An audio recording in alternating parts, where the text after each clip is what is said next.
روزگاری در بازی ماریو یه دونه از اون علامت سوالا کشیدم که ماریو کلش بکوبه بهش.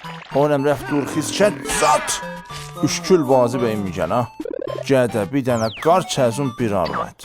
ماریو حال کرد. طبق معمول بدون بال قارچ حرکت کرد. منم دم حالمı da çelim ریختم قارچı پاک کردم. ناراحت شد قهر کرد. براش همبرگر کشیدم. همبرگر به شیوه اسکول بازیطوری به حرکت درآمد. از ماریو دویدن از همبرگر خزیدم. رسید آها رفت چی کمش. یه احساس اسهال طوری بهش دست داد. چیه؟ واقعی ناگهان ماریو چاقالا تبدیل شد. در این اثنا ماریو به صحنه وارد شد. ماریو تیز شد. از فرط تیزیت با ماریا بای بای کرد. ماریا به اون قلب نشان داد اما درıldı شکست.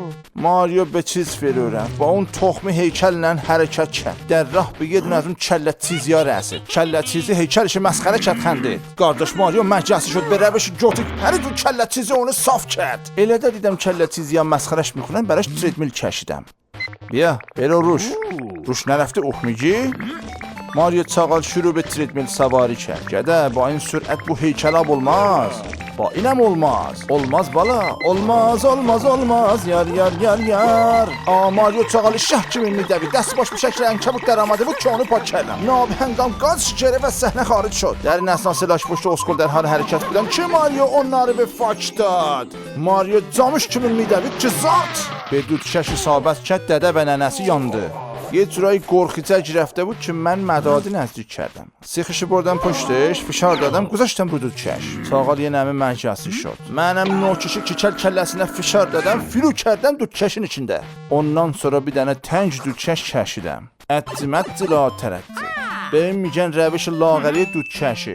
میری به سولاخ گوشات ondan sonra از سولاخ تنگ میای بیرون. تردمیلی da siş getsin. ماریو که دوباره لاغر شده بود به ماریا رسید. شروع کرد براش چوسیه وری اومدن. ماریا چشماش قلبی شد. سه تا قلب کترو بالای کلش در آمد. ماریو هم با اون سیبیلای سش سیبیلش رفت دندانای ماریا رو بکشه. در اثنای دندان کشی من یه همبرگر از پشت ماریا وارد کردم. واقعی ماریو انکف شد.